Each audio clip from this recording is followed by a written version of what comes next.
അങ്ങനെ എന്നും നമ്മൾ സ്വലാത്ത് ചൊല്ലിയിരിക്കുമ്പോൾ ഒരു ദിവസം നമ്മുടെ സ്വലാത്ത് മദീനയിലേക്ക് ചെല്ലുകയില്ല. എന്നും ചൊല്ലുന്ന സ്വലാത്ത് മദീനയിലെത്തും. ഇതാരാണ് ചൊല്ലിയതെന്ന് തങ്ങൾക്കറിയും. ആരുടെ മകനാണെന്ന് അവിടെ അറിയും. ഈ ഉമ്മത്തിലെ ഓരോരുത്തരെയും തങ്ങളിലേക്ക് അറിയിക്കപ്പെടും.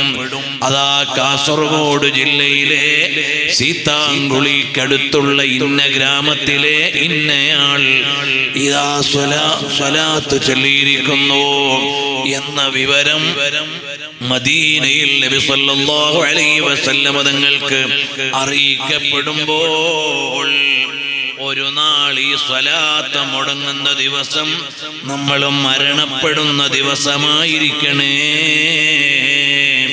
ആ സമയത്ത് ഹബീബായ തങ്ങൾ അന്വേഷിക്കും, എന്നും സ്വലാത്ത് ചൊല്ലുന്ന ആളെ കാണുന്നില്ലല്ലോ.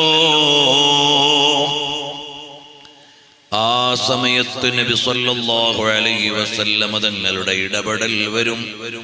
എനിക്കെന്നും സ്വലാത്ത് ചൊല്ലുന്ന ഇന്നാലിന്നയാള് മരിച്ചുപോയി, അയാൾക്ക് ശഫാഅത്ത് ചെയ്യാൻ വേണ്ടി ഹബീബായ തങ്ങൾ ഇടപെടും.